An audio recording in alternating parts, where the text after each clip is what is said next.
जिंदगी के सफ़र में कोई अजनबी हमारा नहीं होता, जिंदगी के सफ़र में कोई अजनबी हमारा नहीं होता, और जब दिल प्यासा हो तो पानी से गुजारा नहीं होता।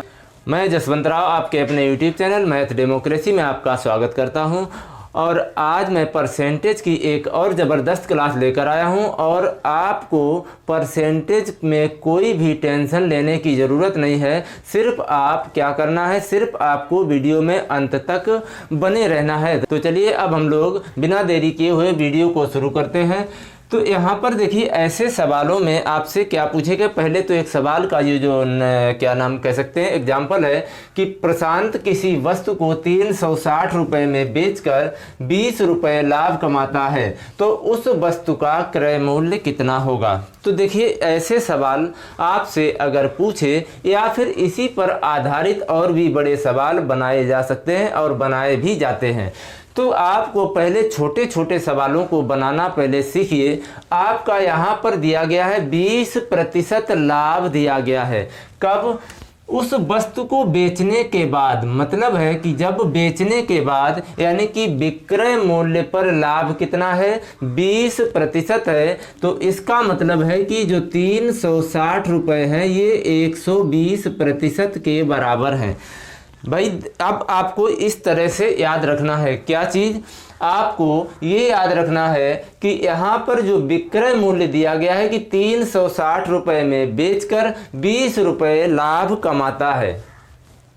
अभी मैं जो क्रय मूल्य होगा उस पर भी क्या बनेगा, कैसे बनेगा, आपको हमेशा याद रखना है कि जो क्रय मूल्य होता है, हमेशा याद रखना है कि क्रय मूल्य बराबर, आपको हमेशा याद रखना है कि क्रय मूल्य बराबर होता है 100% के बराबर। मतलब जो वस्तु जितने में खरीदी जाती है उस वस्तु को हम हमेशा 100% में ही काउंट करेंगे, 100% में ही उसकी गणना मानेंगे। तो ये आई होप आपको समझ में आया होगा कि आप हमेशा याद रखें जो क्रय मूल्य होगा वो 100% के बराबर होगा। अगर मान लिया विक्रय मूल्य दिया गया है, लाभ या हानि भी बताएगा कि इतने रुपए में बेचकर इतने प्रतिशत की हानि होती है या इतने प्रतिशत का लाभ होता है, तो इस तरह से आपको यहाँ पर क्रय मूल्य पूछेगा। तो जो वस्तु जितने में भी दी जाए, आपकी यहाँ पर वस्तु 360 रुपये में बेची गई, लाभ कमाया गया 20%, हमें निकालना है 100% के बराबर। अगर आपका लाभ दिया गया, हमें खींच के कहाँ पर लाना है, पकड़ के खींच के लाना है, उसको 100 के बिंदु पर खड़ा करना है, 100 के आंकड़े पर लाकर खड़ा करना है। तो क्रय मूल्य हमेशा आप याद रखेंगे 100%। और विक्रय मूल्य क्या होगा? विक्रय मूल्य जो होगा वो क्या होगा? विक्रय मूल्य बराबर 100 प्लस माइनस लाभ या हानि, लाभ या हानि प्रतिशत। तो ये चीज़ आपको याद रखनी है। जो विक्रय मूल्य होगा वो 100 में अगर लाभ हुआ है तो लाभ प्रतिशत जोड़ देंगे, अगर हानि हुई है तो 100 में से हानि प्रतिशत जोड़ देंगे। तो ये दोनों कॉन्सेप्ट आपको याद रखना है इस तरह के सवालों को बनाने के लिए। तो अब हम चलते हैं सवाल पे कि सवाल में क्या बोला गया है।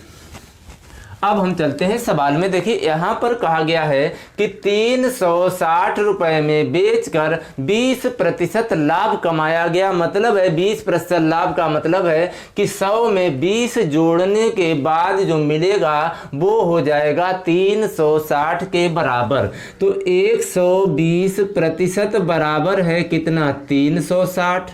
हमें निकालना है 100%। 100% का मतलब है कि कोई भी वस्तु का क्रय मूल्य पूछा जाए तो आप हमेशा दिमाग में लाइए, अपने दिमाग पर तुरंत स्ट्राइक मारिए कि हमें 100% पर लाना है। 100% बराबर क्या है? x है। तो हमने 100% का मतलब है कि एक वस्तु का क्रय मूल्य, ये है विक्रय मूल्य। आप क्या करोगे? Cross multiply. जब क्रॉस मल्टीप्लाई करेंगे और इस 100 का इसके साथ, तो 360 में गुणा कितना हो जाएगा 100 और बटे में आ जाएगा 120 बराबर x। ये वाला हमें क्रय मूल्य निकल के आ गया। 12 तिया 36 और 3 का जब गुणा करेंगे 100 में तो x बराबर मिल जाएगा 300 रुपये। तो आपका एक तो ये तरीका हो गया कि आप हमेशा याद रखेंगे कि 120% अगर विक्रय मूल्य दिया जाए तो विक्रय मूल्य हमेशा 100 में से घटाकर या 100 में से जोड़कर ही बराबर होता है।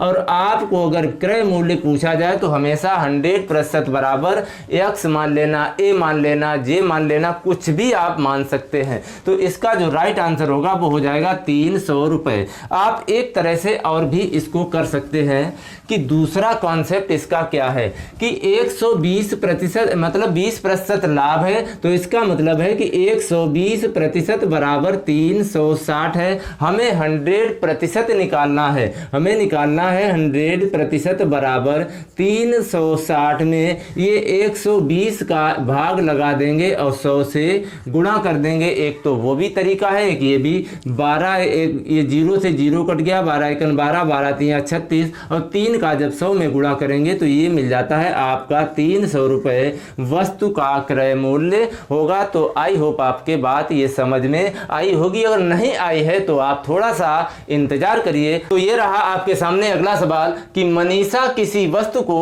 4900 रुपये में बेचती है और उसको 30% हानि होता है, मतलब 30% की हानि उठाती है, तो वस्तु का क्रय मूल्य क्या होगा। देखिए सेम सवाल है, वहां पर पहले सवाल में लाभ दिया गया था और यहाँ पर आपको हानि उठानी पड़ी। तो जब हानि उठानी पड़ी हमें क्या बताया गया, यहाँ पर अगर हानि हुई है तो हानि का मतलब है कि ये 70% के बराबर है। कौन, ये 4900 रुपये 70% के बराबर है। तो 0 से 0 काट देंगे, 7 सते 49, 100 का गुणा कर देंगे, आपका आंसर बन जाएगा। नहीं अगर आपको पता है तो इसका मतलब है कि विक्रय मूल्य दिया गया है, आपका जो विक्रय मूल्य दिया गया है वो कितना है 4900 रुपये। और ये 4900 रुपये कब मिलता है, 30% की हानि होने के बाद। तो इसका मतलब है कि 100 में से 30 घटा देंगे तो बचेगा 70 और ये 70 किसके बराबर होगा, 4900 रुपये के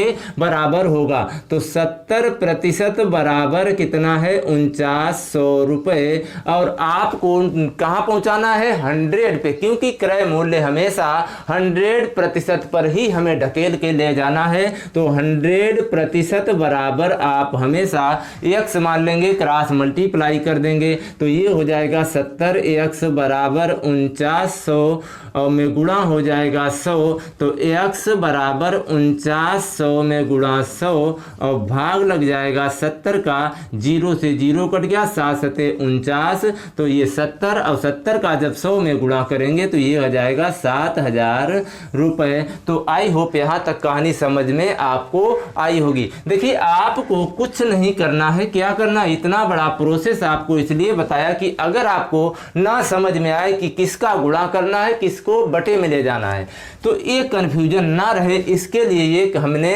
बता दिया। तो यहाँ पर आपका जो 49 है हमें निकालना है 70% बराबर कितना है 4900, 70% बराबर 4900 है, हमें निकालना है 100% बराबर तो 4900 और ये जो 70 है ये कहाँ चला जाएगा बटे में और 100 का गुणा कर देंगे, 0 से 0 कट गया, 7 सते 49 और 7 का जब 100 में गुणा करें 70 का 100 में गुणा करेंगे तो ये मिल जाएगा आपका 7000 रुपये। तो आप इस तरह से करिए, चाहे आप इस कॉन्सेप्ट से करिए, लेकिन आपका सवाल कभी भी गलत नहीं होगा। आइए अगला सवाल देखते हैं कि रचित किसी वस्तु को 500 रुपये में खरीदता है, यदि वह इस वस्तु पर 20% लाभ कमाना चाहता है तो वह कितने रुपए में इसको बेचेगा।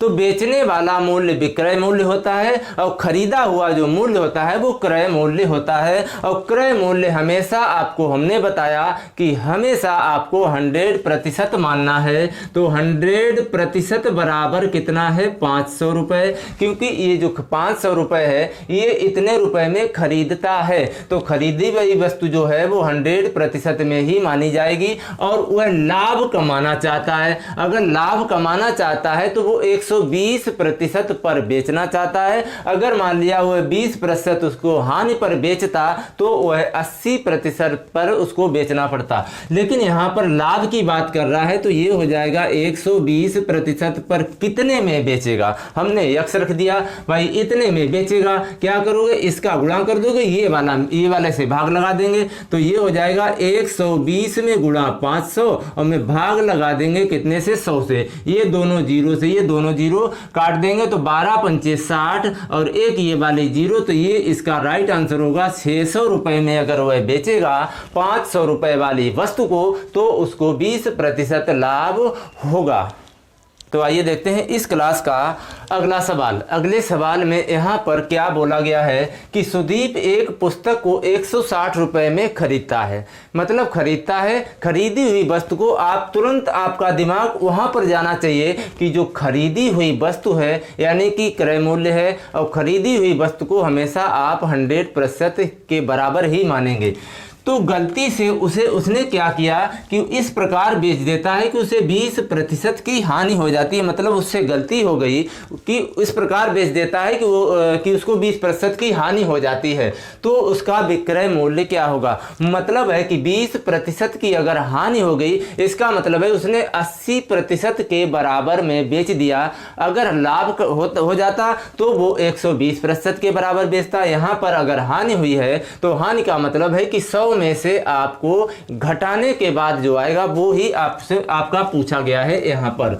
तो यहाँ पर कहा गया कि 160 रुपए क्या है क्रय मूल्य। क्रय मूल्य 100% के बराबर होता है। 100% बराबर है 160। 20% की हानि हुई है तो हानि का मतलब है कि 80% के बराबर उसने बेच दिया।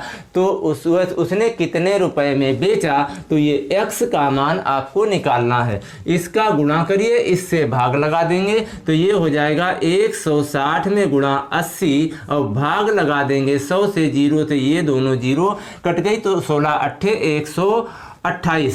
तो 8 संग 48 हाथ 4 8 एकन 8 और 4 12। मतलब उसने 160 रुपए वाली वस्तु को 128 रुपए में बेच दिया। ठीक है, तो ये आपको छोटे छोटे कॉन्सेप्ट आपको याद रखने हैं। तो आइए दोस्तों देखते हैं अगला सवाल। यहाँ पर सिर्फ भाषा का परिवर्तन किया है, कॉन्सेप्ट वही है, तरीका वही रहेगा। तो एक व्यक्ति अपनी मासिक आय का 12% बचाता है। 12% बचाता है तो खर्च कितना करता है। भाई एक बात बताइए, पहले क्या होता था कि अगर 20% लाभ होता है, 20% अगर लाभ होता है तो वो 120% के बराबर हो जाता है। अगर 20% हानि होती है तो वही चीज 80% के बराबर रह जाती है। लेकिन यहाँ पर 12% बचाता है तो इसका मतलब है कि 88% खर्च कर देता है। 88% क्या कर देता है, खर्च कर देता है। अगर 12% बचाएगा,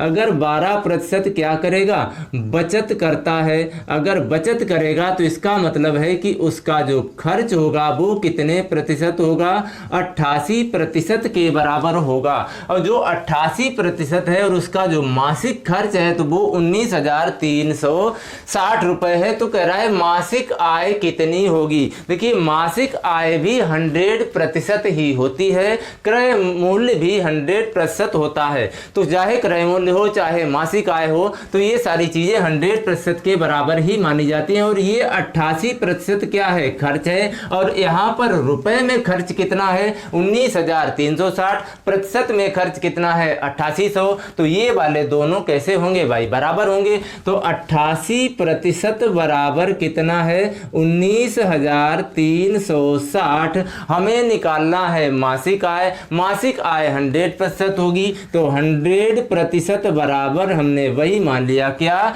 x। भाई इसका गुणा कर देंगे और इससे भाग लगा देंगे। तो भाई जब इसका देखिए 100 का 19,360 में गुणा और 88 से भाग कर देंगे, क्योंकि x में गुणा करने के बाद 88x होगा और 88x के साथ गुणा में है तो बटे में चला जाएगा। तो यहाँ पर 19,360 में गुणा 100 और भाग लगा देंगे 88 से, तो इसको किससे काटेंगे, 11 अट्ठे 88, 11 अट्ठे 88, ये कट जाएगा, 11 एकन 11, बचे कितने 8 हो गया 83, 11 7 77, बचे कितने यहाँ पर 3 77, यहाँ पे हुआ था 83, 77 और 6 11 छंगा 66। तो ये हो गया। ये इसको अब और काटेंगे तो 8 दूनी 16, ये कट जाएगा, 8 दूनी 16, यहाँ बचा 1, फिर हो गया 16, 8 दूनी 16, ये वाला 0, और ये 220 का गुणा जब 100 में करेंगे तो ये हो जाएगा 22, और ये 3 0, तो उसकी जो मासिक आय होगी वो हो जाएगी 22,000 रुपये। तो आई होप ये आपको समझ में आया होगा। ये थोड़ा आपको बड़ा अगर प्रोसेस लग रहा है तो आपको क्या बताना है कि अगर 12% बचत है, अगर बचाता है तो 88% खर्च करता है, तो 88% बराबर होगा खर्च कितना है उसका 19,360, और हमें निकालना है 100%, तो 100% बराबर 19,360 में 88 से भाग लगाएंगे और 100 से गुणा कर देंगे, क्योंकि 100% जब निकालोगे तो 100 से ही गुणा करना पड़ेगा। तो 11 अट्ठे 88, बाकी आपकी कैलकुलेशन वही है, 11 एकन 11, बचे 8 हो गया 83, 11 सत्ते 77, बचे 6 हो गया 66, 11 छंगा 66, और ये वाला 1 0, फिर 8 से इसको काटेंगे तो ये हो जाएगा 8 दूनी 16, बचा 1 हो गया 16, 8 दूनी 16 यानी कि 220, और इन दोनों का जब गुणा कर देंगे तो ये हो जाएगा 22,000 रुपये। तो ये इस तरह से भी आप कर सकते हैं, और थोड़ी सी भाई कैलकुलेशन तो आपको बनानी ही पड़ेगी, कैलकुलेशन से आप गणित में कभी नहीं बच पाएंगे। तो आपको वीडियो कैसा लगा? अगर आपको जानकारी अच्छी लगी, अगर आपको समझ में कुछ आया है तो आप वीडियो को लाइक और चैनल को सब्सक्राइब जरूर कर लेना।